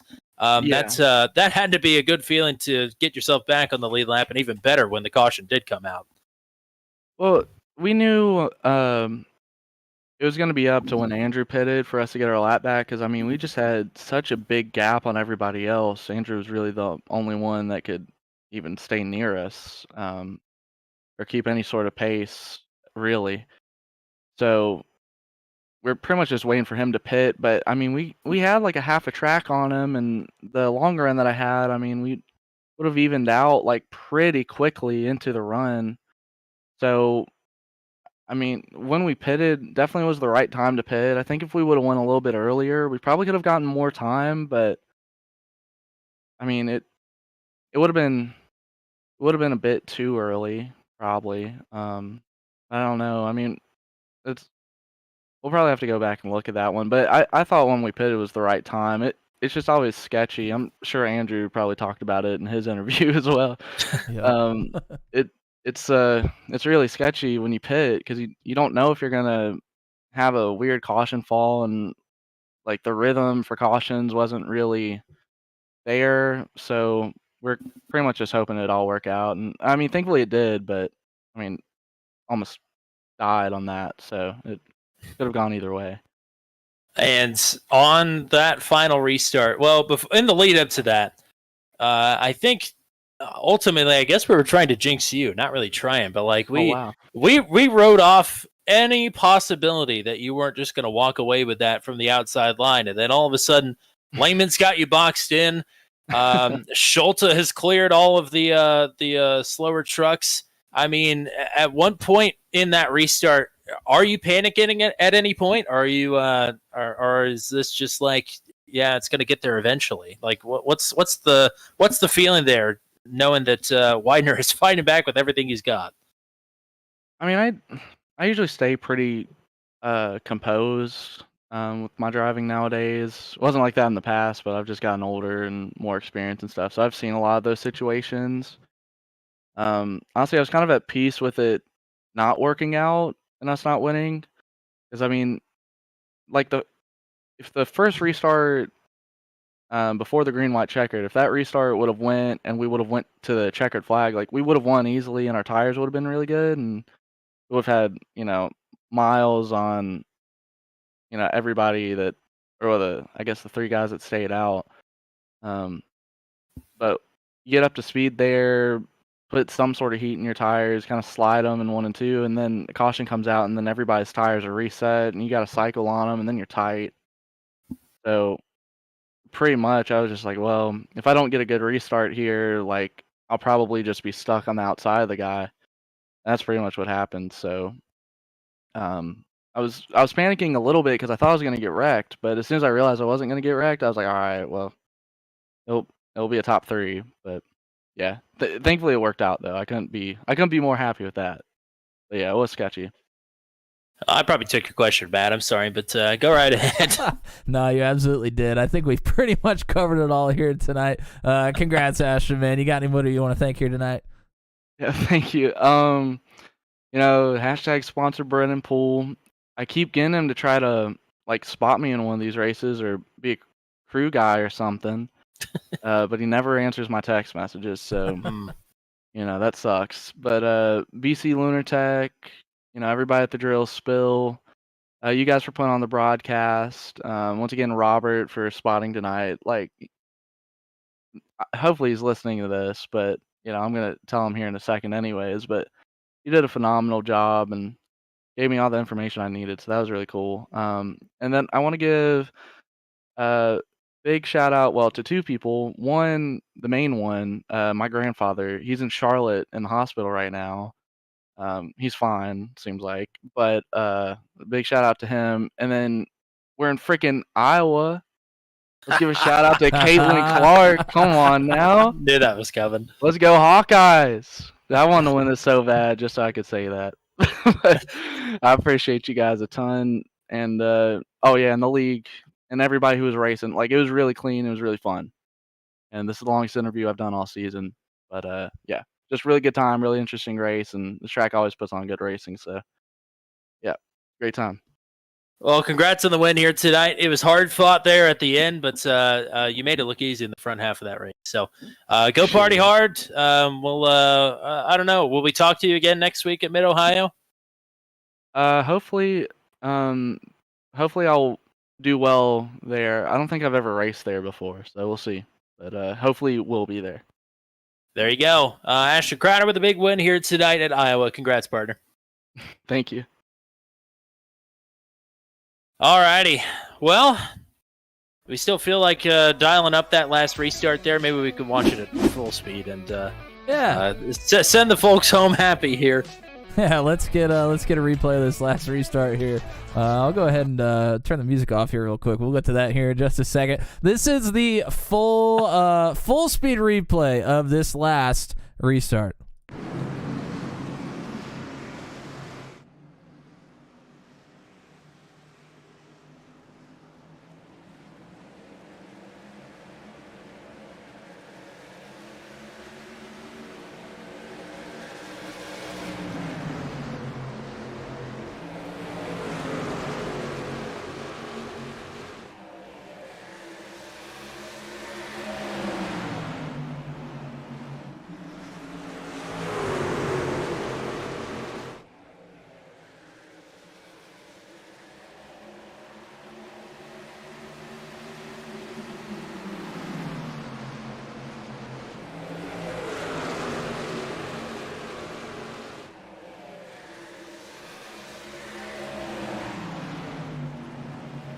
I mean, basically everything we said that wasn't going to happen is exactly what happened. But man, I can't get over it. What a fight that Charlie Widener put up there. I mean, everything was stacked against him there. I mean, he was giving it everything he had. Yeah, I mean, just unbelievable show here tonight. Like you said, or I guess we both said it. We pretty much thought Crowder would pull away there, but wow, unbelievable stuff from the drivers here at Max Velo. So shout out to everybody that came out to race tonight. Iowa is not easy, especially with a lot of drivers around you, and everybody did a great job here. Absolutely, and we had quite a few people hanging out with us in the chat here tonight as well. Yeah, absolutely. Greg Mall hopped in there right at the beginning of the stream. Justin Michael as well. CNH Contracting LLC. George Hendricks. Austin's friend from Australia, Paolo Jones. And Noah Rainwater hopped in here just a little bit earlier. So shout out to everybody that came in here to watch and will be watching as this thing hits the air tomorrow during work and whatnot. So shout out to everybody that has also subscribed. It seems like we are getting 1 or 2 subscribers almost every day now, which is just absolutely massive for us. We very, very much appreciate it. And if there's anybody else that you think may enjoy the videos, the broadcasting here on Turn 200, please let them know. It helps us out greatly. That is it for this week here on Turn 200. Next Monday night we'll be in action with Truck 200 live from Texas, the new Texas. Tuesday night is the season finale for the Venom Truck Series. It is at Charlotte. Wednesday night, it is the postseason extravaganza, the All-Star Race for the Daredevil Series from Gateway. And then next Thursday, we are back in action here with Maximum Velocity Racing at Mid-Ohio for the midpoint of the season. I think that's probably why they did that. Race number 10 of 20 next week. It's at Mid-Ohio. And then next Sunday will be our first ever Top Split official strength of field race for the Mission R Challenge, the Porsche Mission R. Official racing will be right here on Turn 200 for the very first time. Not this Sunday, but next Sunday. So a lot to look forward to here next week. Like Matt said, please hit subscribe on your way onto the stream here tonight. We greatly appreciate everybody who comes and watches and hangs out with us here. Watching some fantastic truck racing here every single Thursday night and a couple of other nights of the week here as well. So until we meet again, for everybody with the Maximum Velocity Racing League, for the GOAT, Mr. Matt Williamson, I'm Tommy Cook. Until we meet again, we say so long from virtual Iowa Speedway, where Ashton Crowder takes one in fantastic fashion here tonight.